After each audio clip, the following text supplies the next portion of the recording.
कुछ ही देर पहले हमारे पड़ोस से एक ऐसी खबर निकलकर सामने आई है जिसने वहां पर मातम मचा दिया है।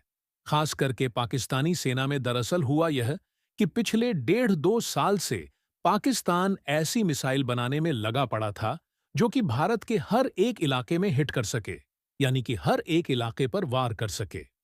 हालांकि पाकिस्तान कहता जरूर है कि उसने ऐसी मिसाइलें पहले बनाकर रखी हुई है, लेकिन खुद पाकिस्तानी एक्सपर्ट्स कहते हैं कि उनमें से 80 पर ऐसी हैं जो ढंग से 100-100 किलोमीटर तक की दूरी तय नहीं कर सकती, उससे पहले ही गिर जाती हैं।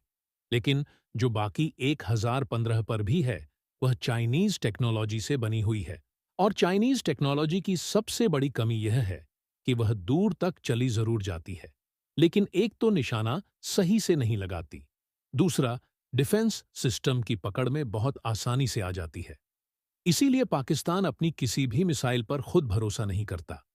यही कारण है कि पाकिस्तानी सेना डेस्प्रिंग ऐसी मिसाइल चाहती है जो ढंग से 1000-1500 किलोमीटर चल जाए और डिफेंस सिस्टम को चकमा थोड़ा बहुत देने की क्षमता हो उसमें।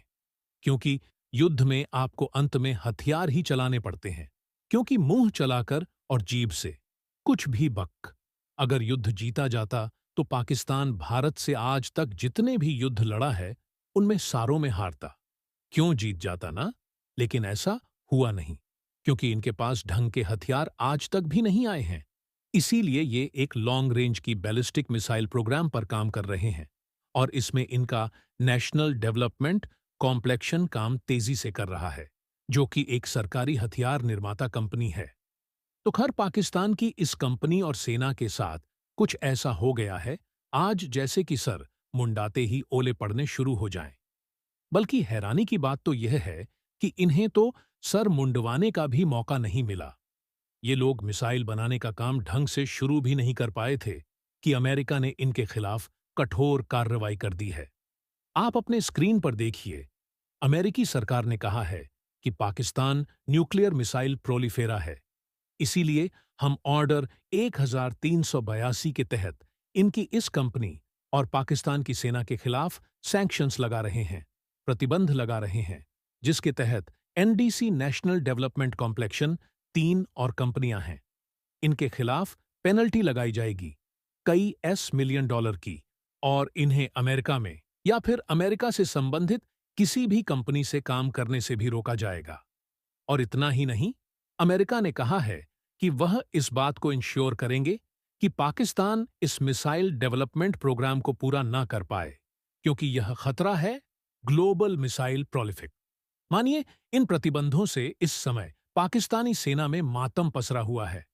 खास करके पाकिस्तान की जो डीप स्टेट है, यानी कि सेना, आईएसआई और सरकार से जुड़े हुए कुछ लोग मुंह लटकाए बैठे हैं, क्योंकि इस मिसाइल से अमेरिका को कोई खतरा नहीं था। मिसाइल प्योर सिर्फ और सिर्फ भारत को टारगेट करने के लिए बनाई जा रही थी और उसके ऊपर अमेरिका को ही अपना दोस्त मानते थे, क्योंकि अमेरिका के कहने पर इमरान खान की सत्ता इन्होंने पलटी, अपने पूरे देश का सत्यानाश इन्होंने कर लिया। और उसके बावजूद भारत ऐसे यहां पर फैसले ले रहा है जिससे पाकिस्तान को नुकसान और भारत को फायदा है। हालांकि आपका एक सवाल होगा कि अमेरिका को वाकई में ही इस मिसाइल से कोई खतरा नहीं था। अमेरिका बहुत दूर है पाकिस्तान से, अमेरिका के जो बेस भी हैं वो भी पाकिस्तान से दूर हैं। तो फिर उन्होंने रोका क्यों यहां पर? पाकिस्तान को तो देखिए, अमेरिका की एक कोशिश है भारत को खुश करने की, ऐसा इसलिए क्योंकि हाल ही में हमारे एनएसएसी अजीत डोभाल ने किया है चीन का दौरा, और इससे अमेरिका को डर ये है कि कहीं चीन और भारत क्लोज ना आ जाएं। इसीलिए भारत को अपने पाले में वो रखना चाहता है और इसीलिए भारत के समर्थन में ऐसे फैसले लिए जा रहे हैं।